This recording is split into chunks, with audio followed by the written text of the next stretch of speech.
Airlines ठीक है की जरूरत शीतल है। सिंह, पिछले 3 दिनों से क्या हो रहा है? एक बूढ़ी औरत रो रही है, कह रही है कि मेरी तो बेटी कह रही है वापस आ जाओ, पर आगे जाना है। कोई अपनी एंगेजमेंट सेरेमनी में जाने के लिए तैयार बैठी है, वो फ्लाइट टेक ऑफ नहीं कर पा रही है। टीम बेंगलुरु जाना है, मैच खेलना है, नहीं जा सकते और बताएंगे नहीं। पूरी पूरी रात निकल गई लखनऊ में, खाना नहीं दे रहे, होटल में शिफ्ट नहीं कर रहे। दुनिया में कोई सभ्य देश ऐसा नहीं है जहां किसी एक एयरलाइंस के पास डोमेस्टिक बाजार का 65% या 62% या 60% से ज्यादा आप दे दें। अमेरिका में 19 प्राइवेट एयरलाइंस हैं। आवाज बढ़ाइए कान में मेरे। हाँ हेलो, जी जी बोलिए। आवाज आ रही है? हाँ आवाज आ रही है, बोलिए। अमेरिका में 19 एयरलाइंस हैं, यूरोप में करीब 100 से ज्यादा एयरलाइंस हैं। किसी का मार्केट शेयर 25% भी नहीं है और उनका रेवेन्यू मॉडल इनसे दसियों गुना बड़ा है।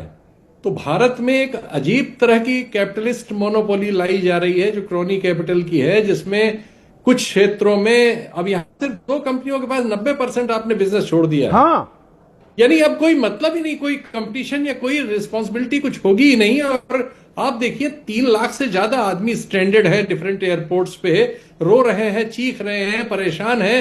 अरे बता तो दो।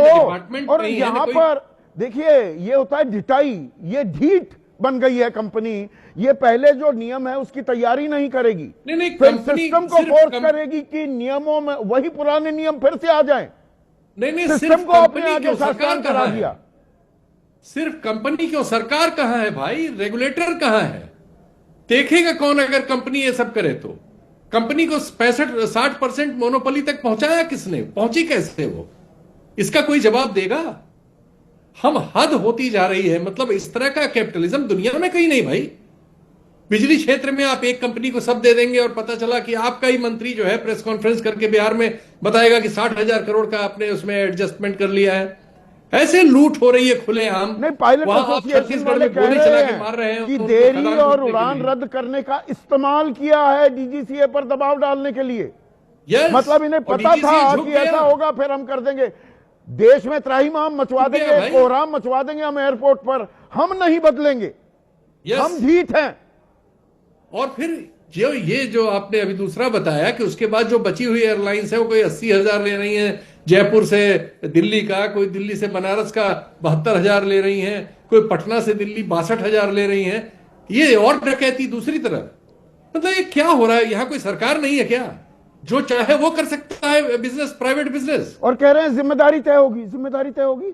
अरे जिम्मेदारी नहीं, पहले तो इनको भैया जो एयरपोर्ट पे 3 लाख आदमी फंसे, इनको खाना पानी होटल इंतजाम कराओ यार। तुम एयरलाइंस ये डंडा चलाने में कितना वक्त लगता है शीतल सिंह? अपनी जिम्मेदारी एक डंडा, एक फरमान आने की बात है कि जितने जो फंसे हुए स्ट्रैंडेड यात्री हैं तत्काल इनको होटल में शिफ्ट किया जाए, तत्काल इनके खाने का प्रबंध किया जाए। भारतीय नागरिक हैं, ये मध्य वर्ग के लोग हैं, इतना पैसे में इन्होंने टिकट खरीदा है, किसकी जिंदगी का क्या आप नुकसान कर रहे हैं? उसका तो कोई भरपाई आप करेंगे नहीं। अरे शादियों ब्याह का सीजन है, कोई अपने परिवार वालों से मिलने जा रहा है, कोई दोस्त यार की शादी में जा रहा है, कोई खुद अपनी शादी के लिए जा रहा है, कोई छुट्टियां मनाने जा रहा है। आप एक बात समझिए ना शीतल भाई, आपकी सिर्फ फ्लाइट कैंसिल होने से, मिस होने से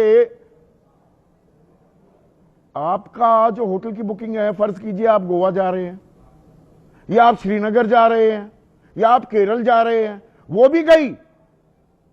कौन भरेगा उसका नुकसान? कैपिटलिज्म के मक्का में जब कोई आदमी 25% का भी हिस्सेदार नहीं है, आपके यहां इतनी बड़ी मोनोपोली कैसे हो जा रही कि एक एयरलाइंस के पास 60% बिजनेस है? ये क्यों आपने होने दिया? ये क्या हो रहा है? जिम्मेदारी कौन लेगा? एक मिनट।